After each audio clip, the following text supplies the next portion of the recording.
nimankaas odayaasha saaxiibadeena doorasha la weydiiyay ra'iisul wasaare la weydiiyay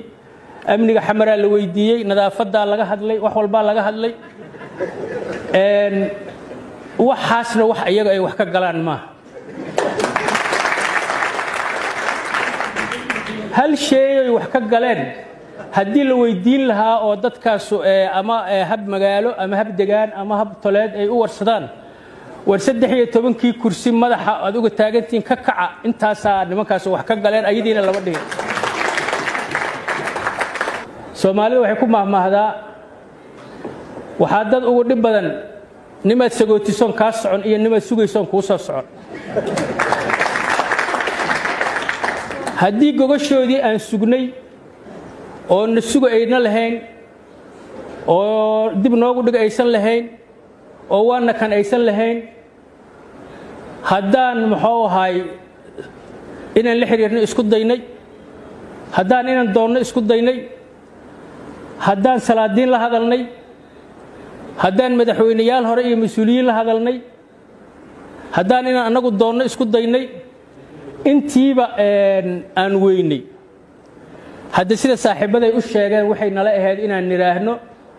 dantaaba ka liftay laakiin saaxiibaday markii ay yimideen ayadoo intaas u dhacday warnimayo dhibkaasaan ku maqneen iyo waxaasaan naga haleysnaa waa ka sugeynay laakiin awalba ayaga meesha iska taagtaagnaa annagaana tii hore geynay tan ka maqneen ka sugmeen meeshaan ka maqanahayna lama joogo waxaanan dhihinna lama dhihin annaga nama qabato warkaas hadda wixii hadii ayadoo la daba socdo aan aragnana waa arkaynaa hadii la daba soco waayna meesheeda uga dhaqaaqeynaa mas'uuliyadda ama doorashooyinka ha ahaato ama Soomaaliya ha ahaato mas'uuliyad wadareed way annaga dhanayna saaran tahay qofay gaar u saaran tahay ma jirto dadkan Greek la yiraahdo ayaa waxay lahaa jireen nin boqora oo la yiraahdo Atlas ninkaas wuxuu aaminsanaa jiray culayska adduunka oo dhan inuu kaligiis dhabarka ku hayo dadkiina muxuu ahay wadamada ajnabiga ka mid waa aragteen taalooyin loo dhisay asagoo maaragtay adduunyadii ay dhabarka ka fuusho oo dhabanada haysta oo culays iyo dhidid iyo waxa ka socda mushkilada haysta aad yaabaysid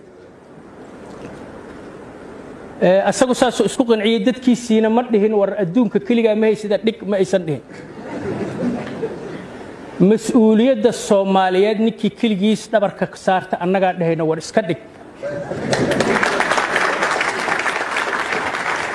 kaliga ha qaadin ha ku mashquulin ha ku walwalin muxuu ahay noo imaaw nala hadal fikradaada keenso annaga dhahayna hadda haday joogto saaxiibadan maba kala foginba ayaga yiri gogoshii waa maba la xirinba cid xiri kartana male ayagaaba yiriba annaguna idikama xirine haddana meel kale ha loo raro hana dhihina meel kale ha noo rarina dhuusa mareebna dadna kala celiyo waa joogaan haddii aan isqabsanno waxna la kala celinaa male xataa waa la bilaabay in la dhaho reer galguduud iyo reer mudug kala qabtay waxaan ahaynba maba yaqaaninba waxna kala qabto waa helaynaa waa joogaan waa buuxaan aan meesheenii aan tagno annagu teedii waa niri Soomaalidu waxay tiraahdaa ama tala keen ahaw ama tala raac ahaw annagu tala waa keenay ama nagu raaca ama midna dhaanta keena labadaba diyaaraan u nahay haddaad teena raacdaan alxamdulillaah rabbil caalamiin walaal jira wax dhibaato ma leh tun naga fiican haddaad keentaan inay naga fiican tahay nagu qanciya Soomaalida ku qanciya